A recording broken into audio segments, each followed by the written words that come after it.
Hello, I know this video is late, but let's be fair, I watched episode 8 afterwards and I had no idea how to make an interesting or entertaining video about this episode because, oh my, where do I start? It was not enough for me to make fun of it, it was not good enough to say something interesting, it was as flawed as the rest of the series. Instead, I will talk for a while about one of my favorite movies from the past 10 years, it's called Pilgrim Against the World.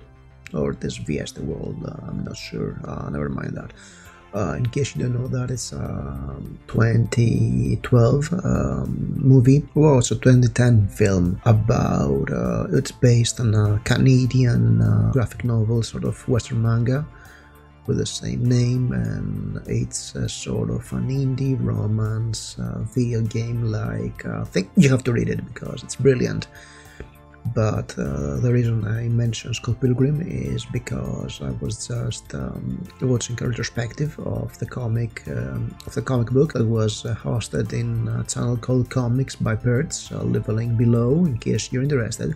And they talked about the influence of the graphic novel, why it worked, and how countless modern comic creatives have tried and failed to imitate it and why. And they kind of forgot to mention something very crucial about the movie adaptation of this comic book. When it was announced, tons of people were hyping it very hard on social media and then convinced the producers that they've got a sure hit. They advertised a lot, they had a wider distribution, and it flopped.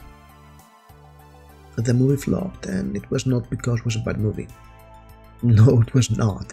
The movie was ingenious, it's one of the best comic book adaptations of all time. I mean, it's visually and thematically on par with something like The 300 and Sin City. It was very close to the original, and the director, Edgar Wright, is a genius, and he actually managed to take the visual work of comic books and how unique the graphic novel was and translate it into a movie, and that's not easy to do, but he pulled the trick. It was the fact that this movie was so absurd, it was so targeted a specific audience that would appreciate it, that it never captured a far wider audience. And I feel that in some way Discworld has the same fate overall, despite if it's The Watch or Godfather or The Color of Magic or any other adaptation of it.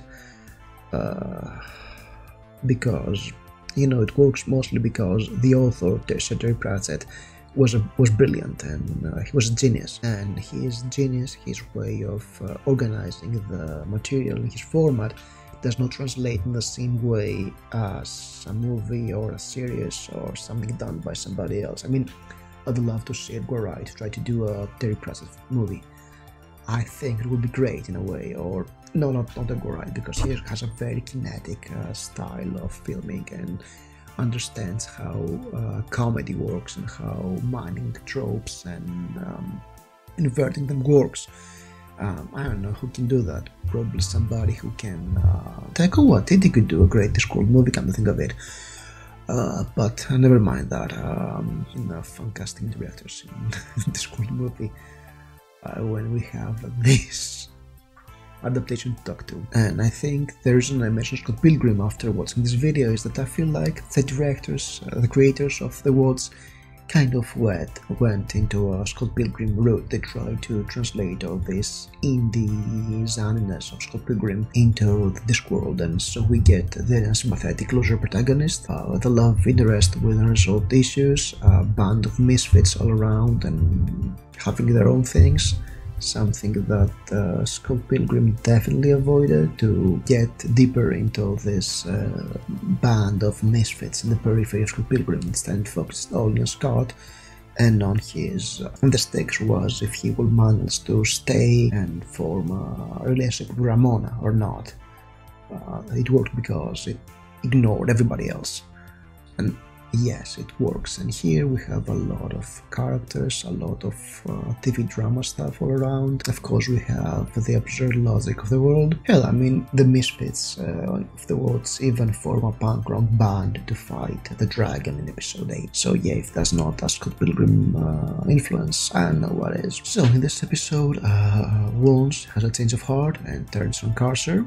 Mind you, Carcer in this series makes zero sense, because he wants to destroy the multiverse, because he's flawed and sympathetic anti-hero, and Vimes betrayed him or something, and he goes on monologuing about stuff and trying to be noble, but the plain old psycho Carcer from the books, who is just a rotten egg and wants to bring chaos, would work perfectly as this Carcer here. The more they try to work on his motives, the less he makes sense. And actually, I'd love to see Carcer, if they want to go the Carcer route, just forget the backstory of him being a friend with Vimes, instead have him be sort of the John character who is murdering people over and over for a silly reason, believing he's the victim. That would make a perfect Carcer. But then again,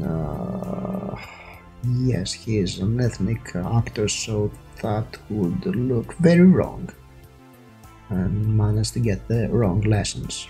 So he has to be sympathetic in a way.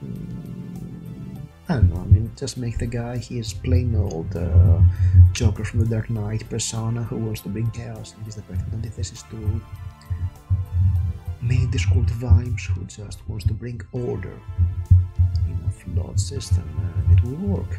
It worked in Nightwatch perfectly because of that. It was that simple, and sometimes you have to be simple, and the creators of this series do not understand what simple means and why it works. So Carcer stops once, and she manages to get to the woods and warn them, and they come up with a desperate plan, using the virgin carrot as a lure to fruit dragon and a lot of stuff, because yeah, Carcer loses control of the dragon, who is an angry female, but the woods forms a band to, I don't know what do, they try to attract its attention or something, and it is love that wins in the end, because it's Lady Sibyl's Storm Dragon that the angry female dragon sees. She falls in love with him, and they elope together, saving the city, because every angry female that wants to wreck the world really needs a man to make her whole. Perfect progressive messaging by BC once more. This guy's I don't know if they are trying to be progressive and fail, or they're just the most based Sith Lords in the world, and they just slide in all this offensive stuff. Not offensive, you know, nitpicky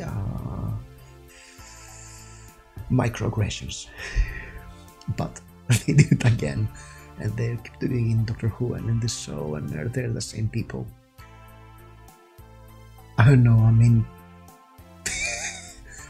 it can't be a coincidence at this point. They fail so hard at being progressive that it's stupid.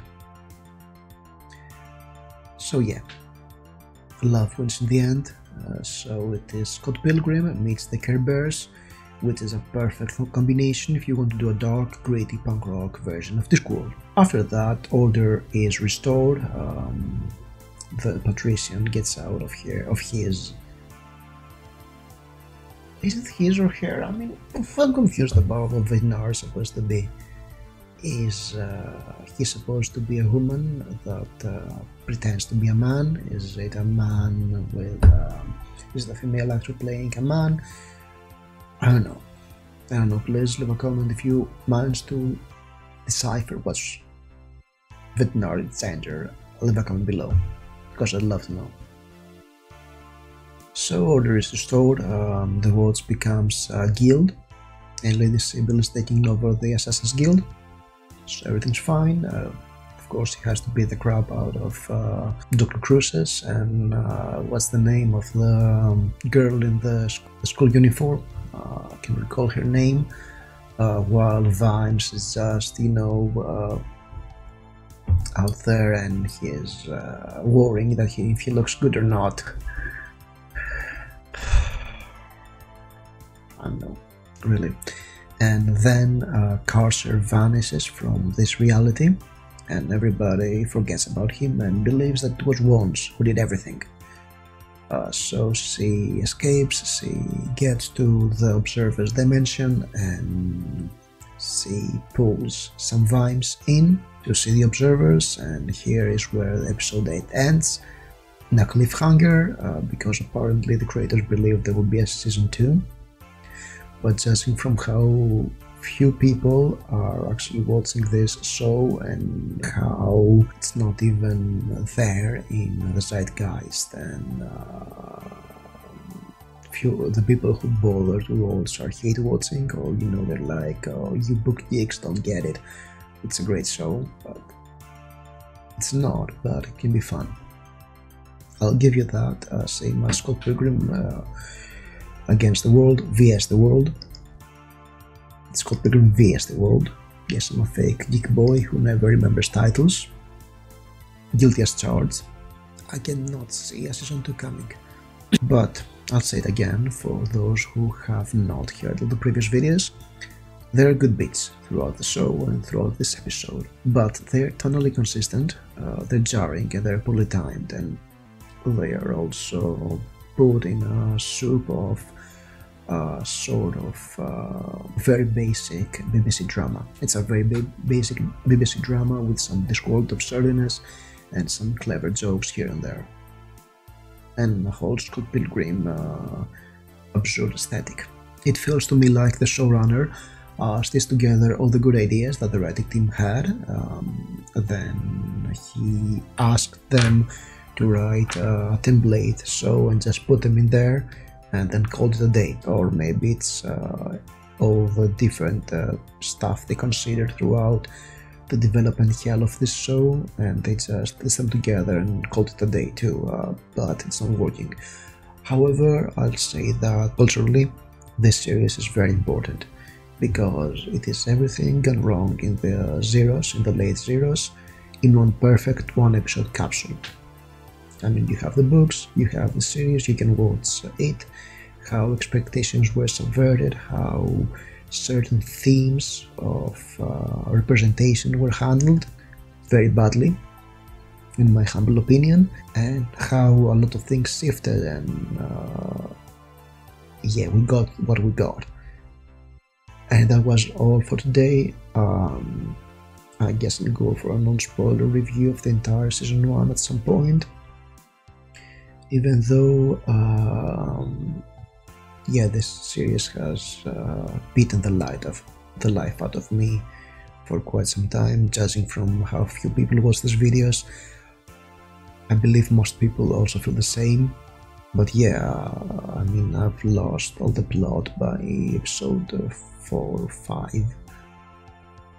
Episode 6 was so bad, it was actually good. It was the best episode of the series because of how so ridiculous it was. I just loved it, but overall it was not bad enough to be enjoyable. I mean, I'll admit I watched CW superhero shows from the Arrowverse and the Flash and Supergirl before I go to sleep, because it's so dumb. My brain can sit down, relax, enjoy it, and I enjoy how bad they are. This was not that bad. It was it could be good, but it was not, and it's a shame. So that was all. Thank you for watching. Like, subscribe, and I'll see you soon. Have fun.